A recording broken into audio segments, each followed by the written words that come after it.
तर्कशास्त्र असतं ते. बरं, तो व्हिडिओ स्टेटसला टाकला, पण खरी गंमत तर त्यानंतर आहे. माझ्या गोड रडण्याचा व्हिडिओ किती जणांनी पाहिला, लाईक केला हे पण बघावं लागतं म्हणे. आता मी रडतोय हे सगळ्यांना दाखवायची गरज आहे का?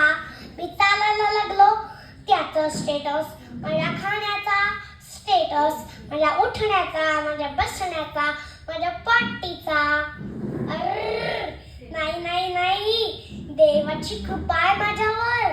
मी पट्टी करताना माझं तरी शूटिंग नाही केलं, नाहीतर त्याला पण सगळ्यांनी लाईक केलं असतं. तुम्हाला म्हणून एक सिक्रेट सांगू, अहो कधी कधी मी जे करत नाही ते पण आई स्टेटस म्हणून FBवर टाकून देते आणि लिहिते मेड बाय मिहित.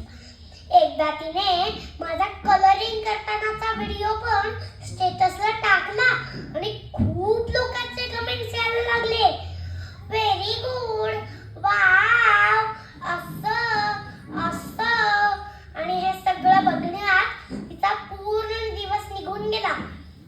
एके दिवशी तर माझ्या आईला स्टेटसला ठेवण्यासाठी काहीच नव्हतं. आई अगदी वैतागून गेली. तिने पूर्ण दिवस घरात उलथापालथ केली, पण तिला काहीच मिळालं नाही. शेवटी तिची नजर माझ्यावर पडली. मी अगदी घाबरून गेलो. म्हटलं आता माझं काही खरं नाही. आता मी स्टेटसवर जाणार. आणि माझा अंदाज अगदी खरा ठरला.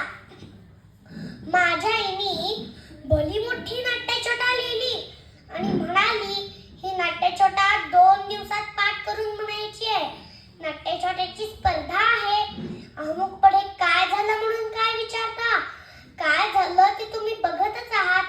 इकडे मी नाट्यछटा म्हणतोय आणि तिकडे माझी आई नेहमीप्रमाणे शूटिंग करतेय.